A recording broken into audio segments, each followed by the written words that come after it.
আজকে আমরা করব মাংস রান্না, পোলট্রির মুরগি। তার জন্য আলু নিয়েছি, পেঁয়াজ, রসুন, আদা, টমেটো। প্রথমে আলুগুলোকে ভেজে নিলাম, তারপরে জিরে ফোড়ন দিয়ে পেঁয়াজগুলোকে দিয়ে দিলাম, দিয়ে ভালো করে নাড়াচাড়া দিচ্ছে বাবুলালদা, সুন্দর করে নাড়াচাড়া দিচ্ছে। নাড়াচাড়া দিতে দিতে দিতে দিতে পেঁয়াজগুলো যখনই একটু লাল লাল হয়ে যাবে তখনই আমরা মাংসটাকে দিয়ে দেব।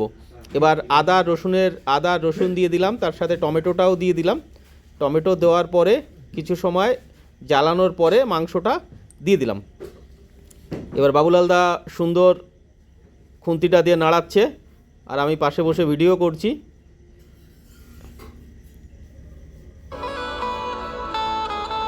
এবার একটু লবণ দিয়ে দিলাম, লবণ দিয়ে আবার একটু নাড়ানো হলো।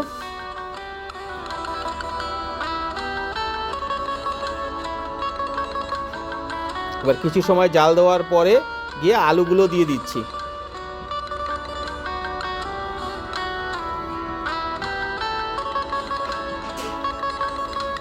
এবার একটা ছোট্ট পাত্রে থালায় হলুদ, জিরের গুঁড়ো, ধনের গুঁড়ো এগুলো নিয়ে সুন্দর করে জল দিয়ে একটু মিক্স করে সেটা ওর ভিতরে ঢেলে দেওয়া হলো। এবার আর একটু নাড়াচাড়া করে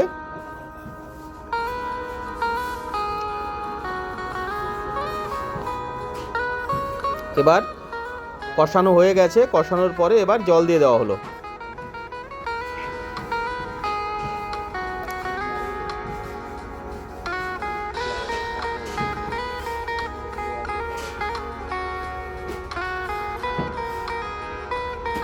এবার একটু জাল হলো, জাল হয়ে গেছে, এবার নামাবো। প্রায় 15 মিনিট জাল হওয়ার পরে, কষিয়ে জাল হওয়ার পরে, জল দেওয়ার পরে এবার আমরা নামিয়ে ফেলবো। নামানোর আগে কিছুটা গরম মশলা ছিটিয়ে দিয়ে এবার নামিয়ে দিলাম।